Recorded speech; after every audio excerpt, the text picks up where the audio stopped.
avant ça, on va faire la deuxième chronique. La deuxième chronique. Tu mets pas le super nom que j'ai marqué Bah si, parce que c'est la story de Nathan qui va nous parler des supports transphotographiques. Transportographiques. Non. Transphotographiques. C'est- Il sait pas le faire. C'est un peu une blague parce que la dernière fois, je vous ai dit que je parlerais des supports cinématographiques et c'est pas du tout le cas. Je vais vous parler de transport en commun aujourd'hui parce que je n'étais pas du tout inspiré. Donc, j'ai pris le RER A, comme beaucoup de gens ici, et j'ai été inspiré par ce RER A qui a plutôt pas mal de choses intéressantes à souligner qu'on ne connaît pas forcément autour de ce moyen de transport. Donc, sachez déjà que c'est la ligne la plus fréquentée d'Europe en transport en commun. Il peut y avoir donc il y a 300 millions de passagers par an, ce qui fait beaucoup de personnes, Bruce. Et on peut atteindre des pics de 1,2 million de personnes par jour, ce qui est l'équivalent de la métropole de Marseille. Sur une seule ligne, c'est pas mal, ouais. Et donc voilà, si on est encore dans les chiffres de personnes, on est sur à peu près maximum 1300 personnes par rame. Sachez qu'un train long, ça a 2 rames. Donc voilà, il y a presque 3000 personnes qui se baladent dans un seul train. Sachant que sur le tronçon central, on peut monter un train toutes les 2 minutes. Ce qui ne serait pas possible sans l'automatisation de ce tronçon. Ça veut dire que c'est tout un système informatique qui gère l'accélération et la décélération des trains. Parce que sinon, les conducteurs qui sont des êtres humains n'arriveraient pas à se rapprocher autant entre trains. Ce qui fait que vous pouvez avoir à la fois un train qui est en train de partir du quai et un train qui arrive sur le même quai. Ce qui serait pas possible et dangereux sans ça. Il faut savoir qu'il y a 5 branches sur cette ligne A du RER. Et pour faire un bref historique, voilà, l'idée c'était de relier les 2 réseaux qui étaient de chaque côté de Paris par un tunnel. Bon, je vais vous passer les détails chiants. On est arrivé à ce qui est la plupart du réseau, c'est-à-dire les 70 km sur les centres 8, qui soient gérés par la RATP et 33 par la SNCF, pour des raisons de propriété de ligne, etc. Enfin, Bruce, toi, tu dois connaître un peu de ces trucs-là. Et en tout cas, sachez que la ligne qui passe ici, en tout cas, elle a été prolongée uniquement en 1992. Je vais y arriver. 1980, pardon, et 1992 jusqu'à Marne-la-Vallée. Et donc, ça a permis l'essor de la Cité des Cartes, où on est actuellement, et puis du parc d'attractions un peu plus loin. Des trucs un peu plus techniques, il y a 2 courants d'alimentation différents sur la ligne, qui est un peu à l'image du réseau ferré français, donc 1500 volts courant continu et 25 000 volts alternatifs, ce qui impose au train d'être bicourant. La faute à quoi tout ça? La faute à la SNCF, à la RATP, qui ont développé leur réseau chacun de leur côté et ont voulu le rassembler après.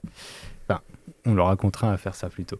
Mais ça, je vous laisserai aller voir des vidéos très intéressantes sur YouTube qui parlent longuement de l'histoire du RER A. Je vais citer la chaîne YouTube Aiguillage. Mais moi, je voulais parler un peu plus de faits un peu croustillants. Par exemple, saviez-vous qu'en 2018, dans la station Aubert, il y a eu un accouchement dans le train?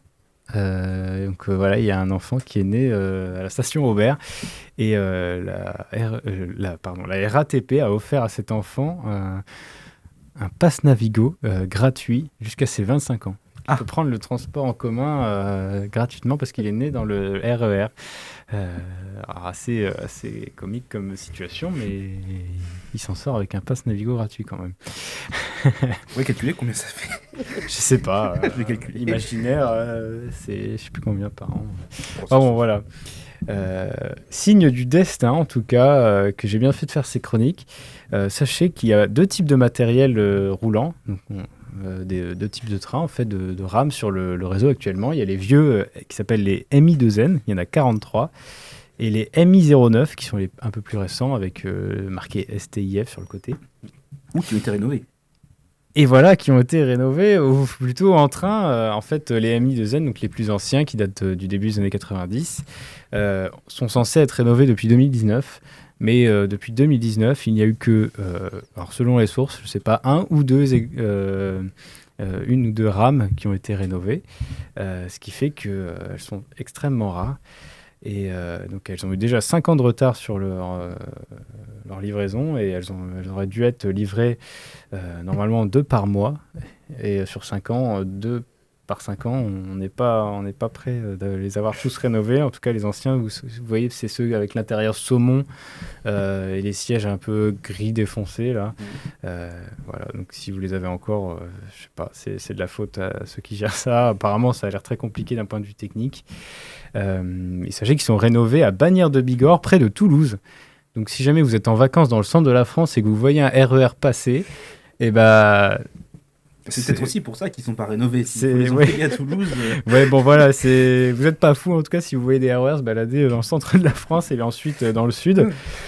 Mais sachez que c'est un signe du destin en tout cas que j'ai bien fait faire ces chroniques parce que en rentrant tout à l'heure en RER, je suis arrivé à la gare et le train arrive et je monte dans l'une des seules rames rénovées Île-de-France Mobilité. On peut pas la rater, l'intérieur c'était tout blanc, des lumières LED, les sièges sont tout neufs. Et donc j'ai eu la chance, donc il y a quand même à peu près 180 rames et j'ai eu la seule rénovée le jour où je fais ma chronique. Enfin bon, c'était drôle. Après, je pense que c'est des blagues qu'on comprend qu'entre moi et Bruce, en tant que passionné de transport. Pour avoir cette petite excitation. Pareil, il y avait la grande ligne une fois, là, à côté de Brie-sur-Marne, la ligne de la Grande Couronne, non? Ah oui, mais bon. Oui, voilà. Sachez qu'à Brie-sur-Marne, il y a une autre ligne de train qui passe au-dessus du RER A. Et il y a très peu de trains. Et un jour, je me suis dit, mais purée, jamais je verrai de train passer à cet endroit-là. Et là, je vois un train passer. Voilà. C'est tout. C'est nul.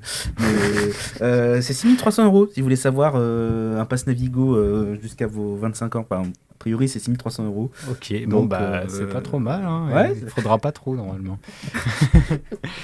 Alors, sachez qu'il y avait une ancienne première classe sur les vieux trains. Les tout premiers, les fameux MI2N qui doivent être rénovés. Là, il y avait, donc on reconnaît le compartiment première classe au fait qu'il y a 3 sièges donc face à face et ensuite 2 seuls face à face. Et donc si jamais vous voyez ça, c'est que c'était l'ancienne première classe qui existait jusqu'au début des années 90. Donc ça n'a vraiment pas duré très longtemps. Il y a aussi ça me rappelle qu'il y a eu un éléphant qui a pris le RER. Dit comme ça, c'est bizarre. En fait, il y avait un cirque qui devait déplacer ces animaux. Et à l'époque, apparemment, on avait encore le droit de faire des demandes extraordinaires de déplacement de choses, dont un éléphant. Que c'est passé. Enfin, je sais pas comment il est passé dans le RER. Enfin bon, voilà. Vous imaginez bien, même si un éléphant, c'est assez gros.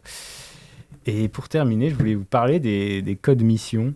Vous voyez toujours 4 petites lettres affichées en dessous de la destination. En fait, ce code dépend de cette destination, justement. Et vous pouvez collectionner ces codes, justement. Il y en a qui s'amusent à collectionner les codes. Et certains sont très rares, parce que certaines destinations ne sont desservies qu'en cas de perturbation du réseau. Et donc, ça reprend... des codes assez rares. Voilà, c'est tout. Il est 20h pile. Bruce, je rends l'antenne. Je ne sais pas si ça vous a intéressé de parler de RER A. En tout cas, si jamais, n'hésitez pas à le mettre dans le chat. Voilà.